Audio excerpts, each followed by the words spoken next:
आप सुन रहे हैं किसान तक पॉडकास्ट गुड़ की डली। हर सुबह एक मीठी बात। नमस्कार, मैं हूं संदीप और आज की मीठी बात जुड़ी है यूपी यानी उत्तर प्रदेश से। उत्तर प्रदेश में किसानों की आमदनी बढ़ाने और खेती में खर्च कम करने के लिए लगातार अलग अलग प्रयास हो रहे हैं। इसी के तहत उत्तर प्रदेश के प्रयागराज संभाग में अब 6375 किसान गौ आधारित जैविक खेती को अपनाएंगे। ये किसान national mission on natural farming के तहत चलाई जा रही पहल के तहत गौ आधारित जैविक खेती करेंगे। इसका उद्देश्य टिकाऊ खेती को बढ़ावा देना और प्रयागराज, प्रतापगढ़, कौशाम्बी और फतेहपुर जिले के किसानों को सशक्त बनाना है। साथ ही इन किसानों को प्रति एकड़ 4000 रुपए की प्रोत्साहन राशि भी मिलेगी।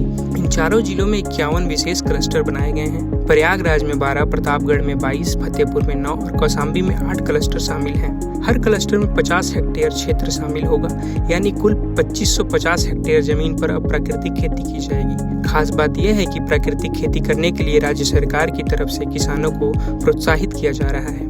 इसके लिए उन्हें आर्थिक मदद दी जा रही है। हर किसान को प्राकृतिक खेती अपनाने के लिए सालाना 4000 रुपए प्रति एकड़ की सहायता राशि दी जाएगी। इसके अलावा 102 ग्रामीण महिलाओं को इस योजना के किसानों को जागरूक करने और मार्गदर्शन देने के लिए चुना गया है। इन महिलाओं को ट्रेनिंग दी जा रही है और वे जुलाई से काम शुरू करेंगी। सरकार की ओर से उन्हें हर महीने 5000 रुपए मानदेय भी दिया जाएगा। बुंदेलखंड में इस योजना की सफलता के बाद अब पूरे पूर्वांचल और मध्य यूपी में भी लागू किया जा रहा है। यह पहल राज्य के आत्मनिर्भर कृषि विजन से जुड़ी है, जिसमें महंगे रासायनिक खाद और कीटनाशकों पर निर्भरता कम करके किसानों को सशक्त बनाया जा रहा है।